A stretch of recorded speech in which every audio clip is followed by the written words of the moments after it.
So Inside Out and shit. So those of you who don't know me personally are probably thinking, what the fuck, dude? What kind of oddball, out of character shit is this? Or if you do know me personally, you're probably thinking, well, hell, brother, Kyle, what took you so long to come out of your geek shell? Holy hell, I have to review some animated movie and get it out of my head instead of just bugging the shit out of my friends talking about it. You know, it's like a promise I made to myself whenever I was 10, you know, saying, hell, whenever I make a YouTube channel, I'm gonna do animated movie reviews and whatnot. Hard-ass animation buff, if you don't already know, if you can't tell by the fucking extensive Shrek apparel up behind me. If you think this is a lot, you should you should just, know me. So Inside Out. Inside Out 2. A follow-up to what I think is one of the greatest Pixar movies that there ever was. There is only a handful of Pixar movies, maybe 3 or 4, that I can even think of off the top of my head that I enjoy more than the original Inside Out. Inside Out came out maybe like 5 years after the golden age of Pixar was over. As far as I'm concerned, Pixar didn't even have a bad movie. In fact, they had like considered perfect movies all the way up until Cars. And even now people look back and they say that Cars is one of the best Pixar movies ever. If you ask me, I would say that Inside Out brought back classic Pixar. Whenever Pixar was shaking really, really hard, whenever their quality had dropped so hard, Inside Out picked Pixar back up. And the golden age of Pixar is a time where every single Pixar movie that was released was critically acclaimed. It was a financial success. It got nominated for an Oscar if it didn't win Best Animated Feature already. And I'm so much of a fairy that I actually remember that it came out on June 19th of 2015. Also, it was my dad's birthday, so it was pretty easy. I was in 8th grade, and I remember the promotion for it so distinctively because every single time I would see a trailer or something, it just made me feel like classic Pixar was back. Like, you could just tell it was going to be a banger. You could tell it was going to be a 10. I mean, it just felt so original and so personal. It was one of those things that, like, if any other animation studio even tried to attempt to make it, it would have just been weird. Like,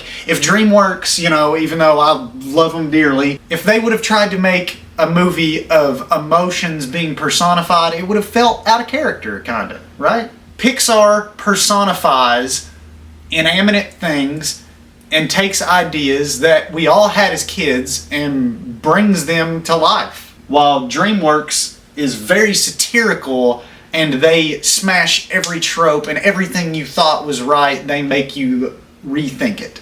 The movies leading up to Inside Out were such bad quality for Pixar movies. So let's just say after the golden age ended in 2010 with Toy Story 3, the very next year in 2011 we got Cars 2, and anybody who enjoys Cars 2, if you liked it as a kid, listen, you'll hate it now. It's trash, I promise. Go watch it. I don't know how many people really enjoyed Cars 2, but I was not one of them. So, we're off to the worst possible start because that was definitely considered the worst Pixar film of all time. And to this day, a lot of people still consider it to be the worst Pixar movie of all time. After Cars 2 in 2012, we got Brave, which did win the Oscar for Best Animated Feature, but everybody knows that fucking Wreck-It Ralph should have won, and Brave is not that good, okay? It was okay that year. It doesn't stand out anymore. Brave does not hold up. I don't care what anybody says, okay? I'm not a big fan of Merida, the hair, blah, blah, blah. I don't care. It shouldn't have beat Wreck-It Ralph.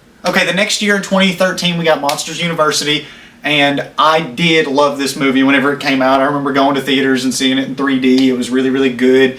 But a lot of people still didn't like it. Critics were really, really hard on it. Where's Boo? Like, why give us this prequel whenever you could have given us a sequel? Who doesn't question where the hell Boo is today? Don't give me that Pixar theory, Merida, witch bullshit. And then we're going to skip over 2014 because they didn't release a movie that year. And then boom, 2015, the following year, Inside Out comes out. And I have to say, people, it's a solid 10. Joy meaning nothing without sadness and vice versa is one of the most thought-provoking messages in like any animated movie ever. I also have to say, I don't go into a Pixar sequel with high standards whatsoever, because every Pixar sequel that you really see outside of any of the Toy Story sequels doesn't do anything for their universe, and they're kind of just there pointlessly. They don't expand anything, they don't add anything relevant, they kind of just do the same thing over again, and it annoys the absolute fuck out of me. DreamWorks kicks Pixar's ass whenever it comes to sequels, but that's off topic. Considering how great the first Inside Out is, I have to say I went into it with extremely high expectations and expecting it to hold one hell of a light under the original. And does it provoke as much thought and entertain me as much as the original? Well, let me first start with saying, outside of the Toy Story sequels, Inside Out 2 is the best Pixar sequel to date. I would go on record to say that it's just as good as Toy Story 2. They both expand their universe in the most organic and meaningful way possible. I'm not going to be able to think Inside Out without thinking anxiety. I'm going to be thinking envy. I'm going to be thinking ennui, embarrassment, those new characters that expanded the universe. Just like whenever somebody mentions Toy Story to you, they don't have to mention Toy Story 2 or Toy Story 3. If somebody mentions Toy Story to you, you're going to be thinking about Bullseye. You're going to be thinking about Jessie. Shrek 2. Tell me you don't think fucking Puss in Boots whenever somebody be mentioning Shrek to your ass, because you thinking Puss in Boots, motherfucker. Whenever I saw that the sole director for the movie wasn't Pete Docter, I was like so confused, but Kelsey Mann, amazing director. Pete Docter, he was obviously involved and directed it too, but now I have seen some people try to say that the sequel is unnecessary and it shouldn't have been made, but fuck you. What the hell are you talking about? It was unnecessary.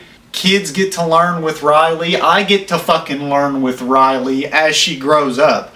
I wouldn't care if there was an Inside Out every 10 years until Riley fucking died. That's how much I loved the second movie.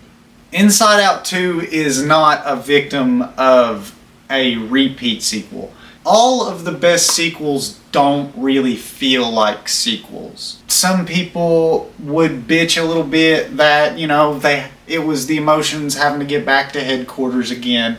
I can't really bitch about that because I love the twist that they put on it. This movie is just caked down with messages like anxiety is just your emotions asking for a hug. The movie even goes on to explain why anxiety is a good emotion to have, which they convinced me. I mean, it's gonna be really, really hard to convince me why anxiety was ever good for me. But I do have to bring up Bill Hader not returning as Fear.